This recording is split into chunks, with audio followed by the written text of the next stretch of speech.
Y el ministro Alfredo Gutiérrez Ortiz Mena se convirtió en el primer integrante de la Suprema Corte en presentar su renuncia ante la Cámara de Senadores para no participar como candidato en la primera elección judicial de México.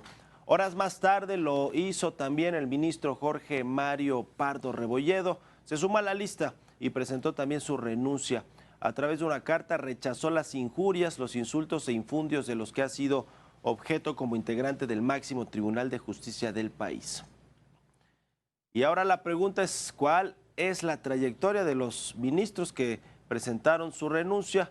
En el caso de Alfredo Gutiérrez Ortiz Mena, durante varios años se desempeñó como abogado en la iniciativa privada. En 2008 fue propuesto por el entonces presidente Calderón para ocupar la jefatura del Servicio de Administración Tributaria.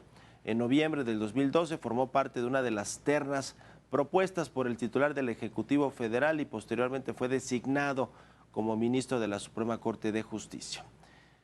En el caso de Jorge Mario Pardo Rebolledo, se desempeñó como actuario judicial, fue secretario de juzgado de distrito, secretario de estudios, entre otros, y en el 2009 el presidente Calderón también lo incluyó en las ternas para suplir el retiro de los ministros Genaro Góngora Pimentel y Mariano Azuela. Sin embargo, en aquella ocasión resultaron electos Luis María Aguilar y Arturo Saldívar. Arturo Saldívar, ni más ni menos, ahora que forma parte de la 4T.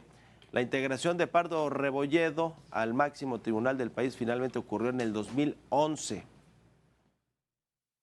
Mientras tanto, los líderes de Morena en el Congreso de la Unión advirtieron que podrían no aceptar las renuncias de los ministros de la Suprema Corte, lo que significaría que los juzgadores se irían sin sus haberes de retiro, terminarían igual el último día de agosto del próximo año, pero sin los haberes de retiro que todavía pueden obtener a partir de cómo está actualmente la ley. Así lo comentó Ricardo Monreal y también Gerardo Fernández Noroña. Está en el ambiente que hoy presentarían sus renuncias. Y eso también ha generado una desinformación, porque en realidad lo que ellos están haciendo es declinar a participar en la elección de junio de 2025, porque eso les da derecho a que se vayan con las alforjas llenas, que se vayan con su pensión en los términos vigentes. Podemos no aceptar sus renuncias. Puede darse la hipótesis, como ha pasado en la historia, que no la acepten, y si no la aceptan, se quedarán sin haberes de retiro y van a estar hasta el agosto. Mientras tanto, la Suprema Corte resolvió que el proyecto que presentó el ministro Juan Luis González Alcántara sobre la constitucionalidad de la reforma judicial se discutirá en la sesión del martes 5 de noviembre. El Pleno de la Suprema Corte de Justicia de la Nación analizará el 5 de noviembre el proyecto del ministro Juan Luis González Alcántara Carrancá sobre las acciones de inconstitucionalidad que impugnan la reforma judicial. Propone modificar la reforma al Poder Judicial y establece que parte de esta sea inconstitucional. El proyecto invalida la elección por voto popular de jueces y magistrados locales y federales y avala la de los ministros de la Corte y los magistrados del Tribunal Electoral del Poder Judicial de la Federación. También se dejaría sin efectos la figura de jueces sin rostro, que busca resguardar la identidad de los jueces en caso de delincuencia organizada. Se invalida la creación de los comités de evaluación, que serán encargados de conformar las listas de candidatos que irán a la boleta electoral. El presidente del Senado, Gerardo Fernández Noroña, aseguró que el proyecto es una provocación de los ministros. Yo creo que es una decisión política disfrazada de jurídica, no tienen atribuciones, no hay ningún artículo de la Constitución que les dé facultades para hacer lo que pretenden hacer. Es una falta de respeto absoluta, es un desprecio al soberano, que es el pueblo, negando el derecho a elegir a las personas juzgadoras, y es un acto de irresponsabilidad extremo si se consuma. Sin embargo, la reforma que contempla la supremacía constitucional podría aprobarse este miércoles en la Cámara de Diputados y esta semana en los congresos estatales y dejar sin efectos la discusión en la Corte, por lo que el senador Manlio Fabio Beltrones pidió a los ministros apresurar su discusión. Verónica Macías, Heraldo Media Group. Y al respecto, el senador Manlio Fabio Beltrones consideró que la discusión en la Suprema Corte sobre las impugnaciones de la reforma judicial podría llegar tarde. Esto fue lo que comentó. Leí por ahí que ellos están citando el próximo martes 5 para discutirlo en la Corte. Se combina con el supermartes electoral de los Estados Unidos. En verdad que yo creo que a esa discusión a lo mejor llegan tarde si se aprueba por los estados, por el constituyente permanente, las modificaciones que ya pasaron por Cámara de Senadores y que hoy están a discusión en la Cámara de Diputados. Por cierto, Ricardo Anaya defendió al ministro Juan Luis González Alcántara luego de ser atacado por Morena tras presentar su proyecto para declarar la inconstitucionalidad parcial de la reforma judicial. El senador panista recordó la relación que tiene González Alcántara con el expresidente López Obrador. A principios de diciembre de 2018, la primera terna que envió Andrés Manuel López Obrador a este Senado de la República incluía ni más ni menos que a Juan Luis González Alcántara. Juan Luis González Alcántara llegó a ministro de la Suprema Corte de Justicia de la Nación, propuesto por el entonces presidente de la República, Andrés Manuel López Obrador, y finalmente requirió del voto de las 2/3 partes. Y esas 2/3 partes se las dio ni más ni menos que el grupo parlamentario de Morena. Y durante un congreso internacional en la UNAM, el ministro Juan Luis González Alcántara explicó los motivos por los cuales propone declarar la inconstitucionalidad de diversos puntos de la reforma.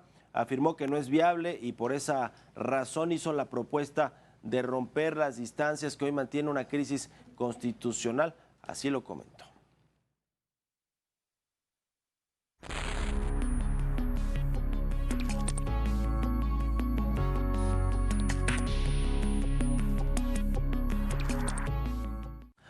Pues estamos ante una crisis constitucional, una lucha frontal entre los poderes de la Unión, el poder legislativo, el poder judicial, y está también el poder ejecutivo, porque el ejecutivo le ha dado el visto bueno a todo lo que ha pasado en estos días en los que lleva de gobierno Claudia Sheinbaum, que son prácticamente un mes, 30 días de gobierno, y en estas pues se le ha preguntado a Claudia Sheinbaum si está de acuerdo con la reforma judicial, con las leyes secundarias, con estos comités de evaluación como se han elegido, con la reforma para la supremacía legislativa o constitucional del poder legislativo, en fin, todo eso pues lo ha avalado de alguna manera, o no de alguna manera, con todas sus letras, Claudia Sheinbaum como presidenta de la República, y este nuevo gobierno pues ha hecho mucho en tan poco tiempo. El nuevo gobierno, me refiero al poder legislativo, ha pasado reformas de todo tipo,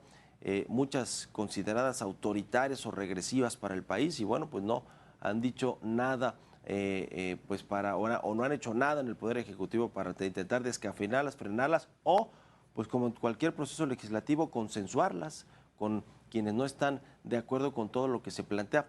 No ha sido el caso de Claudia Sheinbaum, y si nos atenemos también a cómo han ido las cosas en el gobierno en estos primeros 30 días, pues tampoco podemos decir que ha sido un gran arranque de gobierno en todos los ámbitos, en el ámbito de seguridad, en el ámbito de democracia, de institucionalidad, de equilibrio de poderes, en el ámbito económico, incluso con los indicadores que hemos tenido recientemente. Bueno, las empresas del Estado, Pemex y CFE, acaban de reportar ayer sus resultados trimestrales del tercer trimestre del año, fueron bastante malos, tanto para Pemex como para CFE. Estamos en vísperas supuestamente de que se anuncie un Plan Nacional de Energía, vamos a ver qué contiene y todo este tema de la transición energética, pero aún con las reuniones con empresarios de Estados Unidos, pues parece que no estamos avanzando muy bien en términos de la atracción de inversiones y de nuevos anuncios de inversión para México. Y bueno, si hablamos de relaciones exteriores, de relaciones con Estados Unidos, con España, con